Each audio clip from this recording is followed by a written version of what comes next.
Hello again. Now, as promised, we're going to devote this session to a brief discussion of the subject of chord voicings and chord inversions. So first off, what exactly do we mean by a chord voicing? Well, simply put, this merely refers to the order in which the notes appear within the chord. We can clarify this with reference to a couple of open position chords. We start with this C major.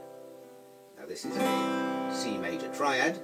Remember, the triad chord contains only 3 unique notes, so as soon as we play over more than 3 strings, one or more of the notes will inevitably be duplicated. And here we're using the top 5 strings.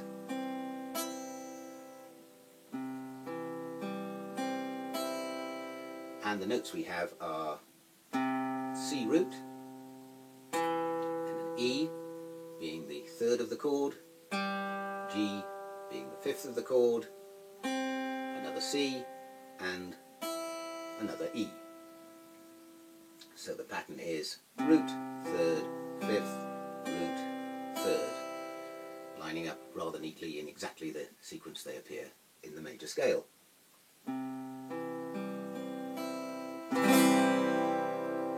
Now we can contrast this with this E major chord. Now once again, this is a major triad. It contains 3 unique notes, being the root of E, the 3rd G sharp, and 5th B. But if we look at how these notes stack up when we play the full chord, we have E, B, E, G sharp, B, E. So we have the pattern root, 5th, root, 3rd, 5th, root. Exactly the same type of chord, a major triad, as our C chord, but the voicing is different. Now we can see, if we return to the C, how the chord voicing changes when we play the chord in different registers, that's to say, different positions on the fretboard. So there's our open position C, root, 3rd, 5th, root, 3rd. If we move it to this bar chord here, again playing the top 5 strings, we have the pattern root, 5th, root, 3rd, 5th. If we move it to this position with the root on string 6, we now have the same voicing as the open position E chord, that's to say root, 5th, root, 3rd, 5th, root. If we play the C chord in this position on just the top 4 strings, we now have the pattern 5th, root, 3rd, root.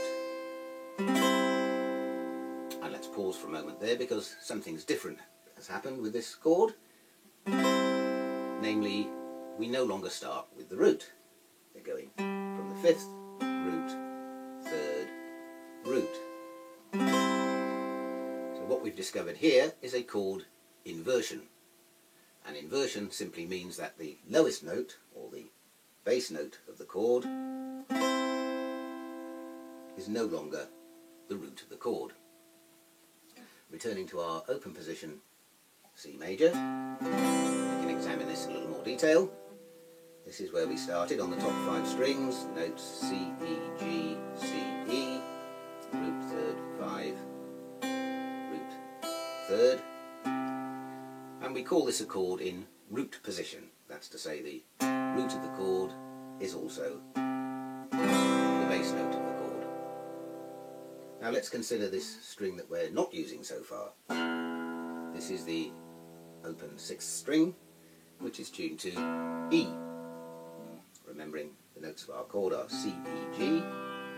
So E is a note within the C major triad. So if we actually play this chord over all 6 strings, incorporating this open E string, we still have a chord of C major. It's just no longer in root position. Now E is the 3rd of the chord of C major, and when the bass note is the third of the chord, we call this a chord in the first inversion. So once again, root position chord, first inversion chord. Now we could also play this chord taking our third finger from the C here on the 5th string down to the 6th string where it would play a G. Bring this little finger into play now to play the C on the 5th string. Now G, remember, is the 5th of the C major chord, so once again we still have a chord of C major, but this time the bass note is the 5th, the note G. And when the bass note is the 5th of the chord, we say we have a chord in the second inversion. So to recap the three: root position, first inversion, second inversion. Notice that the bass note alone determines the inversion of the chord. The voicing of the remaining notes of the chord is effectively irrelevant to the inversion. So, how might we make use of these voicings and inversions? Well, it has to be said sometimes the choice is forced on you. On a standard 6-string guitar in standard tuning, in any given register there are naturally a limited number of voicings that are available to you. This is one of the reasons that some guitarists like to experiment with alternative tunings. However, there are still a number of choices you can make that enable you to make use of inversions and voicings in a musical way. In terms of inversions, the most obvious use is to construct a bass line that doesn't slavishly follow the root notes of the chords. So, returning to our C here, we can create a simple root 5th bass line, much beloved of country and western and Latin American musicians, simply by alternating the root position and second inversion chords. So,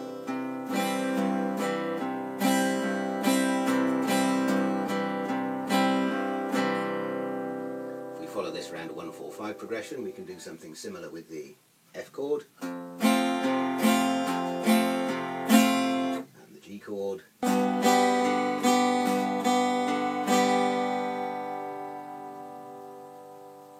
And so on. Now, the flip side of this would be the situation where maybe you want to keep a constant bass note through a changing series of chords. We can consider this using this chord sequence of E minor, C and A minor. This is not one of the common chord progressions that are the main focus of this series, but it's a perfectly serviceable chord sequence nonetheless.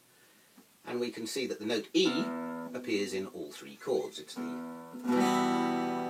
root note of the E minor chord, the third of the C major chord, and the 5th of the A minor chord. So we can play the E minor in root position, the C in a first inversion, and the A minor in a second inversion. So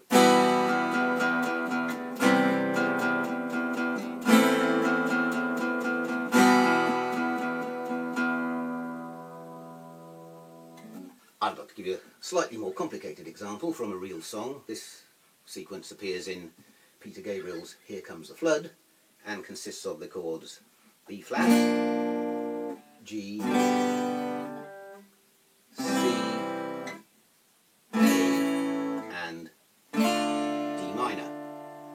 However, they're played as follows, with the B flat in the root position, the G chord in the first inversion, that's to say with a B in the bass, the C chord in root position, the A chord in first inversion, which gives us a C sharp in the bass, and finally the D minor in root position. So that while the roots of the chords are moving in the pattern B flat, G, C, A, D. The bass line now moves in semitone steps. B flat, B, C, D flat, D, giving the effect.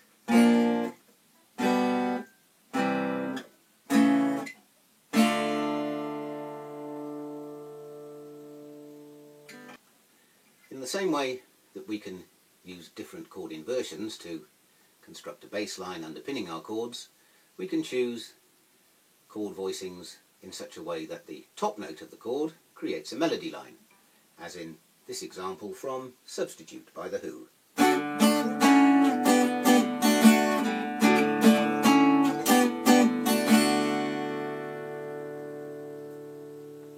Or equally, we could choose chord voicings so that the top note remains constant while the chords change underneath. And conveniently we can see this with the same example of E minor, A minor and C, where this top E also appears in all three chords. So if we play these chords in root position, we can get something like